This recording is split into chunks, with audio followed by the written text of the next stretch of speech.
रात के 11 बज रहे थे। प्रिया की आंख खुलती है तो वह देखती है कि उसका पति इतनी रात को अपनी माँ से बातें कर रहा था। वह सोचने लगती है, मैं कुछ भी कहती हूँ तो ये अनसुना कर देते हैं और अपने घर वालों की कोई बात नहीं टालते हैं।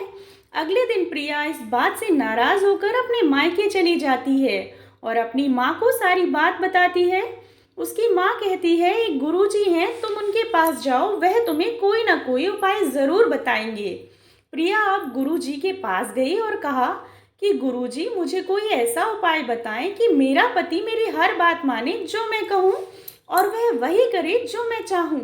गुरुजी पहुँचे हुए थे। उन्होंने प्रिया की बात ध्यान से सुनी और कहा, बेटी, यह उपाय तो सिर्फ शेर की मूंछ के बाल से ही हो सकता है और वह बाल खुद तुम्हें शेर की मूंछ से उखाड़ कर लाना पड़ेगा, तभी उपाय हो सकता है, वरना कोई फायदा नहीं होगा। प्रिया निराश होकर अपने घर वापस आ गई और उसने अपनी सहेलियों को सारी बात बताई। तो सहेलियों ने कहा, यह थोड़ा मुश्किल ज़रूर है, लेकिन नामुमकिन नहीं। तुम एक काम करो, रोज़ 5 किलो मीट लेकर जाओ और जहाँ शेर आता है वहाँ डालकर छुप जाना। कुछ दिनों तक शेर के सामने जाकर ऐसा ही करो और जब उसे मीट की आदत पड़ जाएगी, फिर तुम उसके करीब जाकर मीट डाल देना और धीरे धीरे उसके मुंह पर प्यार से हाथ फेरती रहना, और जब शेर तुमसे परिचित हो जाए तो तुम उसकी मूंछ से बाल उखाड़ लेना। प्रिया को सहेलियों की बात पसंद आई और अगले दिन उसने मीट लिया और जंगल चली गई। जहाँ शेर रहता था वह मीट डालकर छिप गई। शेर आया और मीट खाकर चला गया। प्रिया ने 1 महीने तक ऐसा ही किया। फिर 1 महीने बाद उसने शेर के सामने जाकर मीट डालना शुरू कर दिया, ताकि शेर को पता चले कि उसकी सेवा कौन कर रहा है। 1 महीने बाद शेर प्रिया से परिचित हो गया था।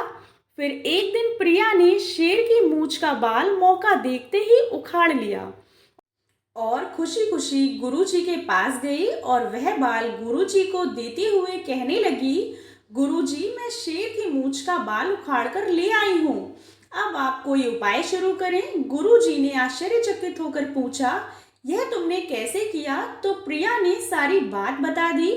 प्रिया की बात सुनकर गुरुजी हंस पड़े और कहा, तुमने एक शेर को खिला पिलाकर उसे अपने वश में कर लिया और उसकी मूंछ का बाल भी उखाड़ कर ले आई, फिर भी उसने तुम्हें कुछ नहीं किया। जब तुम जंगली शेर को अपने वश में कर सकती हो तो तुम्हारा पति क्या चीज है? क्या तुम्हारा पति जंगली शेर से भी ज्यादा खतरनाक है?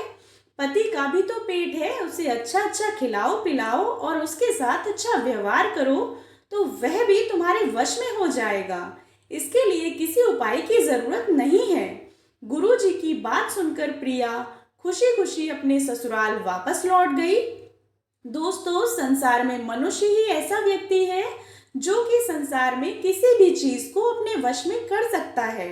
आशा करती हूँ आपको कहानी पसंद आई होगी। कहानी पसंद आई हो तो चैनल को सब्सक्राइब करें और कहानी को लाइक एंड शेयर करें। कहानी सुनने के लिए आप लोगों का बहुत बहुत धन्यवाद।